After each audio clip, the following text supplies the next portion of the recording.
You were being thrown on the bar in this movie. I wasn't I? I did like the wall part of Sea of Love. I thought that was pretty erotic, actually. 6 minutes. Thank you. You're the one that did it. I made it up. You made it up. It was my idea. It was educational film for me. Yeah, I know. In this movie, instead of taking you to makeup, they take you to ugly every day to kind of... Oh, I look so sweet. You do look sweet, but I mean, you're so glamorous and you're a babe all the time. They had to kind of de-babe you a little bit. I was a Western babe. You're a no, Western. I wasn't even a Western babe. They took me to, they took me to nowhere. They made me get a suntan. They wouldn't let me wear makeup. In fact, they put fake eyebrows to make them a little bushy, and a long braid. And then they made me dye my hair brown. That was tough. No, I was happy to do it.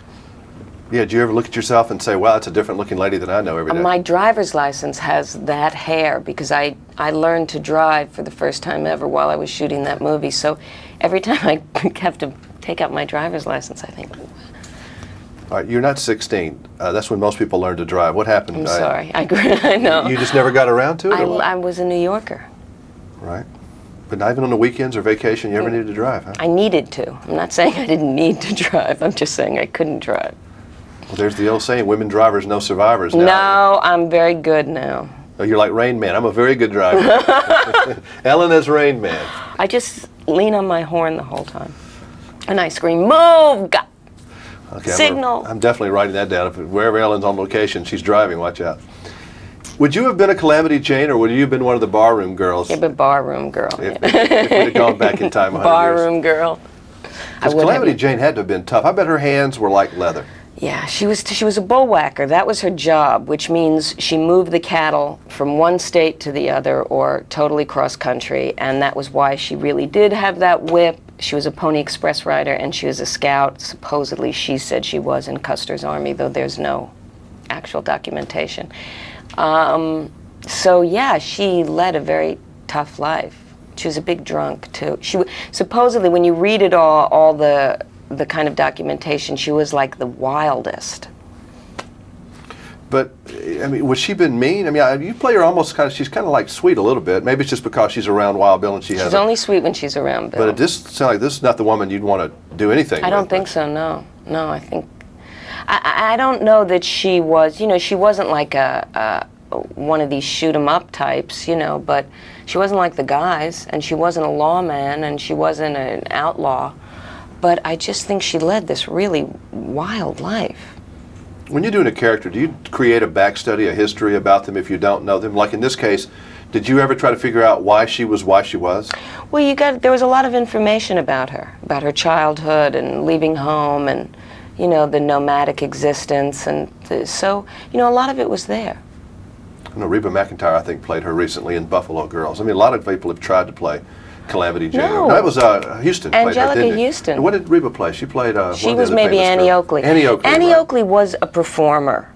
You see, these people became performers once Buffalo Bill started the Wild West show. They all participated in it. Bill Hickok was part of the Wild West show. Calamity Jane was part of the Wild West show. But Annie Oakley was actually only a performer. She was never part of that group. So she was a little different from the others. You've worked with so many interesting leading men. I mean, I was looking over the list today, and it's really kind of impressive. Do you think any of them have anything in common, like Pacino or De Niro or Paul Newman or Jeff Bridges? I think they're all great actors.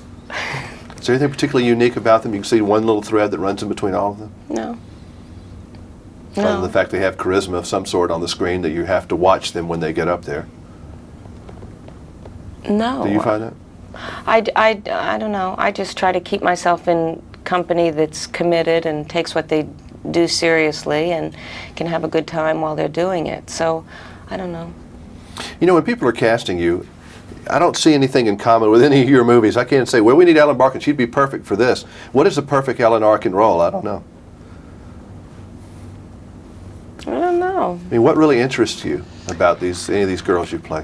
Something interests me about all of them. I mean, I think that's, it's hard for me to go to work and be bored. I don't want to be in a bad mood. I don't want to not go to work when I go to work. So I try to do things that interest me or I don't know. You know, if I'm feeling like I don't want to work, then I'm not going to put myself in a situation where I have to go to work every day for 4 months, and I'm going to be crabby, you know?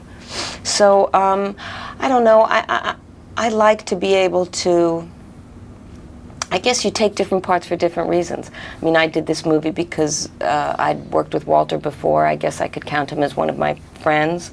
I've known him for a long time. And I always, I mean, every actor wants to be in a Western. Do you ever sit down and either make yourself watch or accidentally watch an Ellen Barkin movie? Not really, no. Sometimes they're on TV and I just make them go away. Do you go away real quick, or you kind of watch it for 10 seconds? I linger and for then... a little while.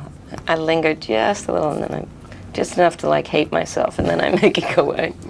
Nice seeing you again, Ellen. Good to Thank see you. you, Jimmy.